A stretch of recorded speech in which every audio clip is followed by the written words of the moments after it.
Doctor, നമ്മൾ ആദ്യം തന്നെ ഞാൻ പറഞ്ഞു ഇന്റർവെൻഷണൽ റേഡിയോളജി. പലരും കേട്ടിട്ടുള്ള അല്ലെങ്കിൽ കേൾക്കാത്തവരും ഉണ്ടായിരിക്കും എന്താണ് എന്നുള്ളത്. പക്ഷെ ചിലപ്പോൾ കേട്ടിട്ടുണ്ടെങ്കിലും എന്താണ് ഇന്റർവെൻഷണൽ റേഡിയോളജി എന്ന് പലർക്കും അറിയില്ലായിരിക്കും. അപ്പോൾ ആദ്യം തന്നെ നമുക്ക് എന്താണ് ഇന്റർവെൻഷണൽ റേഡിയോളജി എന്നതിൽ നമുക്ക് തുടങ്ങാം. എന്താണ് ഡോക്ടർ ഇത് വിശദമായി പറഞ്ഞു കഴിഞ്ഞാൽ? അതെ, ഇന്റർവെൻഷൻ റേഡിയോളജി അല്ലെങ്കിൽ IR എന്ന് പറയുന്നത് ശരീരത്തിന്റെ ഉള്ളിൽ ഉണ്ടാവുന്ന ഏത് രോഗത്തെയും വേണമെങ്കിൽ നമുക്ക് ഇന്റർവെൻഷൻ റേഡിയോളജി ചികിത്സാ രീതിയും കൊണ്ട് നമുക്ക് ചികിത്സിക്കാൻ പറ്റും.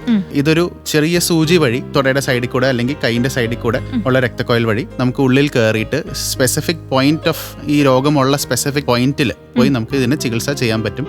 ഇത് ചെയ്യുന്നത് നമ്മൾ ഇമേജിംഗ് ഗൈഡൻസ് വെച്ചിട്ടാണ്. അതായത് CT അല്ലെങ്കിൽ അൾട്രാസൗണ്ട് വെച്ച് അല്ലെങ്കിൽ എക്സ്റേ ഗൈഡൻസിൽ വെച്ചിട്ടായിരിക്കും നമ്മൾ കൂടുതലായും പ്രൊസീജിയേഴ്സ് എല്ലാം ചെയ്യുന്നത്. ഓക്കെ. അപ്പൊ അതിങ്ങനെ, അതായത് നമ്മളത് നോക്കിക്കൊണ്ടാണ് നമ്മളിത് ഉള്ളിലേക്ക് ഇത് ചെയ്യുന്നത് അല്ലേ?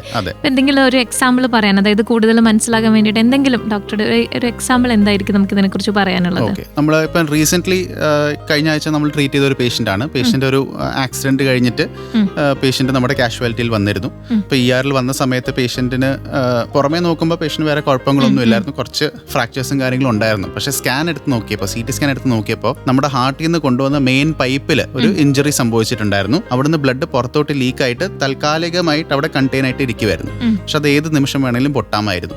അപ്പോൾ അത് പൊട്ടുന്നതിന് മുന്നേ എമർജൻസി ആയിട്ട് നമുക്ക് ട്രീറ്റ് ചെയ്യണം, അല്ലെങ്കിൽ പേഷ്യന്റ് ജീവന് വരെ ആപത്തായിരുന്നു. ഇത് പണ്ട് ആയിരുന്നെങ്കിൽ മെയിൻ ആയിട്ട് നമുക്ക് സർജറി എന്നുള്ളൊരു ഓപ്ഷനേ ഉണ്ടായിരുന്നുള്ളൂ. സർജറി എന്ന് പറയുമ്പോൾ ഓപ്പൺ സർജറി. അപ്പോൾ നമ്മുടെ ചെസ്റ്റ് ഒക്കെ തുറന്ന് റിബ് കേജ് എല്ലാം മാറ്റി എന്നിട്ട് വേണം സർജറി ചെയ്യാൻ.